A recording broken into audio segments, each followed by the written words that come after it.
പ്രിയപ്പെട്ട കൂട്ടുകാരെ, പുതിയൊരു വീഡിയോയിലേക്ക് എല്ലാവർക്കും സ്വാഗതം. ബൈബിൾ വായന, ബൈബിൾ റീഡിംഗ്.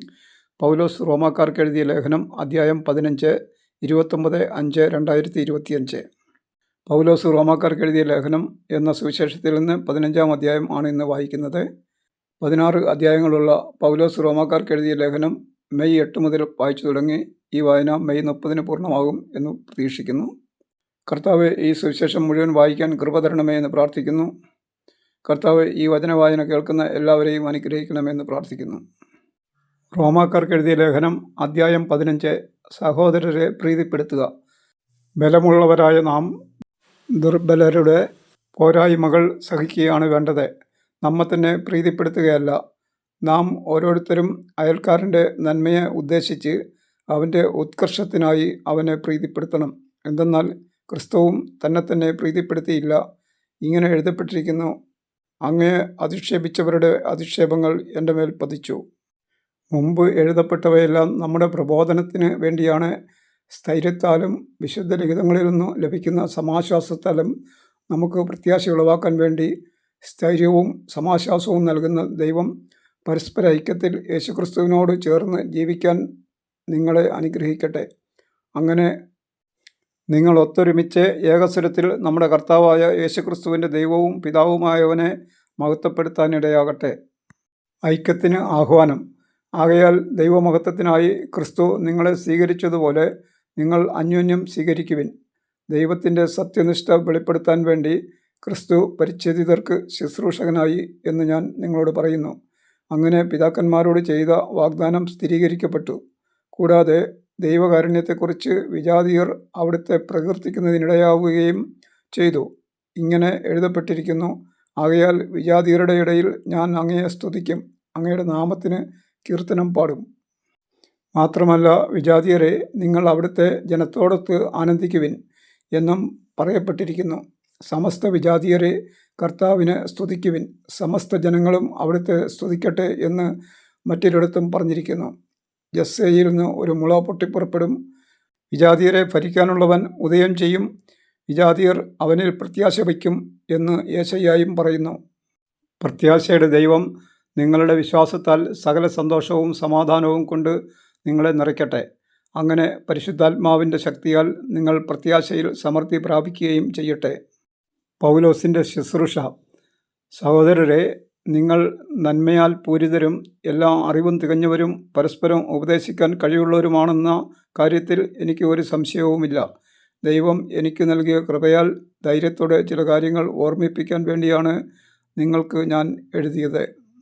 ദൈവത്തിൻ്റെ കൃപ എന്നെ വിജാതിയർക്ക് വേണ്ടി യേശുക്രിസ്തുവിൻ്റെ ശുശ്രൂഷകനാക്കിയിരിക്കുകയാണല്ലോ. വിജാതിയരാകുന്ന ബലിവസ്തു സ്വീകാര്യവും പരിശുദ്ധാത്മാവിനാൽ പവിത്രീകൃതവും ആകാൻ വേണ്ടി ഞാൻ ദൈവത്തിൻ്റെ സുവിശേഷത്തിന് പുരോഹിത ശുശ്രൂഷ ചെയ്യുന്നു. അതുകൊണ്ട് ദൈവത്തിന് വേണ്ടിയുള്ള ജോലിയെക്കുറിച്ച് എനിക്ക് യേശുക്രിസ്തുവിൽ അഭിമാനിക്കാൻ കഴിയും.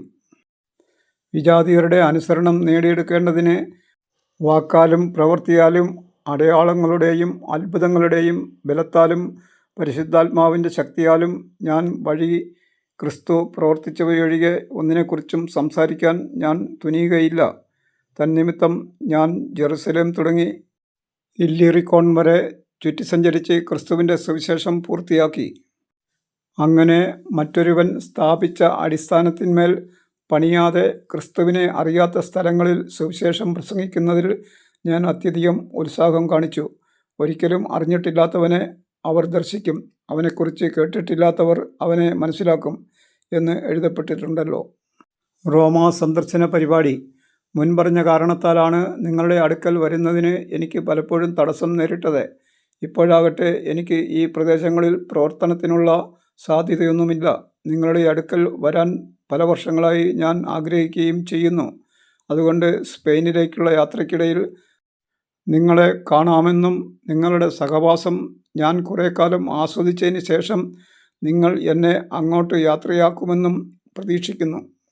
ഇപ്പോൾ ഞാൻ വിശുദ്ധരെ സഹായിക്കാൻ ജെറുസലേമിലേക്ക് പോവുകയാണ്. എന്തെന്നാൽ ജെറുസലേമിലെ വിശുദ്ധരിൽ നിർധനരായവർക്ക് കുറേ സംഭാവന കൊടുക്കാൻ മക്കദോനിയായിലും അക്കായിയായിലും ഉള്ളവർ സന്മനസ് പ്രകടിപ്പിച്ചിരിക്കുന്നു. അവർ അത് സന്തോഷത്തോടെയാണ് ചെയ്തിരിക്കുന്നത്. അവർക്ക് അതിന് കടപ്പാടുമുണ്ട്. എന്തെന്നാൽ അവരുടെ ആത്മീയ അനുഗ്രഹങ്ങളിൽ പങ്കുകാരായ വിജാതീയർ ഭൗതിക കാര്യങ്ങളിൽ അവരെ സഹായിക്കേണ്ടതാണ്. അതുകൊണ്ട് ഞാൻ ഈ ജോലി പൂർത്തിയാക്കുകയും ശേഖരിച്ചത് അവരെ ഏൽപ്പിക്കുകയും ചെയ്തിട്ട് നിങ്ങളുടെ അടുത്ത് വന്ന് ആ വഴി സ്പെയിനിലേക്ക് പോകും. ഞാൻ അവിടെ വരുന്നത് ക്രിസ്തുവിൻ്റെ സമ്പൂർണമായ അനുഗ്രഹത്തോടു കൂടിയായിരിക്കും എന്ന് എനിക്കറിയാം.